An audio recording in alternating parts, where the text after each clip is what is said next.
নমস্কাৰ, আজিৰ পৰীক্ষাৰ ফলাফল সম্পৰ্কীয় বিশেষ খবৰ জানাবলৈ লৈছোঁ।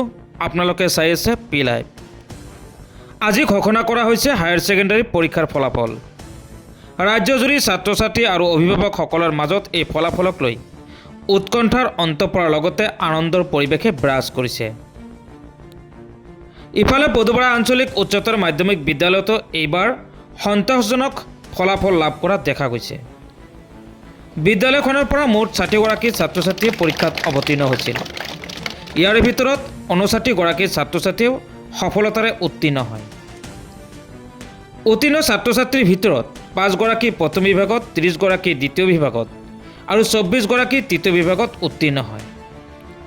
বিদ্যালয় কৰ্তৃপক্ষই এই ফলাফলত সন্তুষ্টি প্ৰকাশ কৰাৰ লগতে আগন্তুক দিনত আৰু উন্নত ফলাফলৰ লক্ষ্য লৈ আগবঢ়াৰ কথা প্ৰকাশ কৰিছে। আমি পুনৰবাৰ কৈছোঁ, আজি ঘোষণা কৰা হৈছে হায়াৰ ছেকেণ্ডাৰী পৰীক্ষাৰ ফলাফল। ৰাজ্যজুৰি ছাত্ৰ ছাত্ৰী আৰু অভিভাৱকসকলৰ মাজত এই ফলাফলক লৈ উৎকণ্ঠাৰ অন্ত পৰাৰ লগতে আনন্দৰ পৰিৱেশে বিৰাজ কৰিছে। ইফালে পদুপাৰা আঞ্চলিক উচ্চতৰ মাধ্যমিক বিদ্যালয়তো এইবাৰ সন্তোষজনক ফলাফল লাভ কৰা দেখা গৈছে। বিদ্যালয়খনৰ পৰা মুঠ ৬০গৰাকী ছাত্ৰ ছাত্ৰী পৰীক্ষাত অৱতীৰ্ণ হৈছিল। ইয়াৰ ভিতৰত ৫৯গৰাকী ছাত্ৰ ছাত্ৰীয়ে সফলতাৰে উত্তীৰ্ণ হয়। উত্তীৰ্ণ ছাত্ৰ ছাত্ৰীৰ ভিতৰত ৫গৰাকী প্ৰথম বিভাগত, ৩০গৰাকী দ্বিতীয় বিভাগত আৰু ২৪গৰাকী তৃতীয় বিভাগত উত্তীৰ্ণ হয়। বিদ্যালয় কৰ্তৃপক্ষই এই ফলাফলত সন্তুষ্টি প্ৰকাশ কৰাৰ লগতে আগন্তুক দিনত আৰু উন্নত ফলাফলৰ লক্ষ্য লৈ আগবঢ়াৰ কথা প্ৰকাশ কৰিছে। পদুপাৰাৰ পৰা মিৰ ইছৰাফৰ ৰিপৰ্ট, পি লাইভ।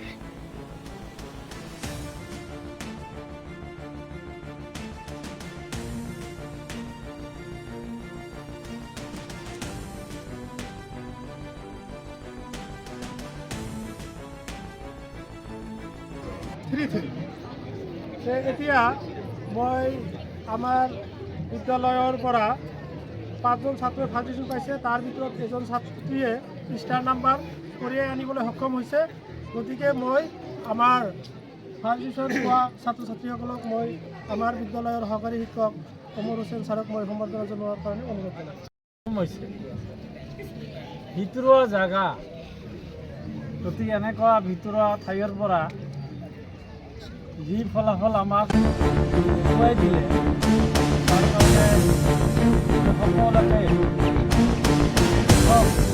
তথা প্ৰথম বিভাগত উত্তীৰ্ণ হোৱা সকলোকে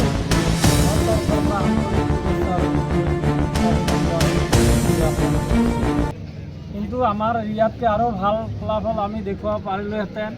মেট্ৰিকত যিকেইটা ভাল ফলাফল দেখুৱায় সেইকেইটা কিন্তু বেলেগ প্ৰাইভেট স্কুললৈ, চহৰ চিটিলৈ গমন কৰে। তাৰ ফলত ৰৈ থকা যিখিনি ছাত্ৰ ছাত্ৰীসকলে আমাৰ ইয়াত ভৰ্তি কৰে আৰু ইয়াত শিক্ষকবিলাকৰ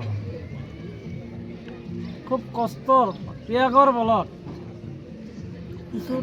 বলত এইখিনি ফলাফল দেখিবলৈ আমি বা অনুষ্ঠানখনে সক্ষম হৈছে।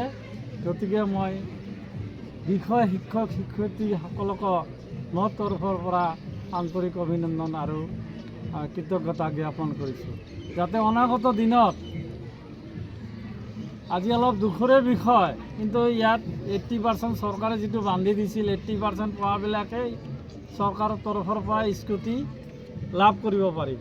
কিন্তু অতি দুখৰ বিষয়, কিন্তু আমাৰ 80% ষ্টাৰ মাৰ্ক এজনী ছোৱালী পাইছে, কিন্তু 80% আমাৰ নাই। গতিকে আজি কম্পিটিশ্যন প্ৰতিযোগিতাৰ যুগত যদি ভাল আমি ফলাফল দেখুৱাব নোৱাৰোঁ, তেতিয়াহ'লে কিন্তু আমি কি কৰিম? তেতিয়াহ'লে আমাৰ কি হ'ব? আমি বিফলতা আমাৰ দেখা দিব।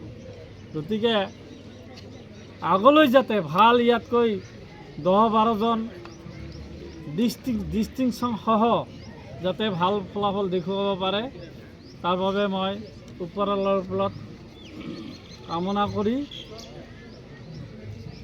সকলোকে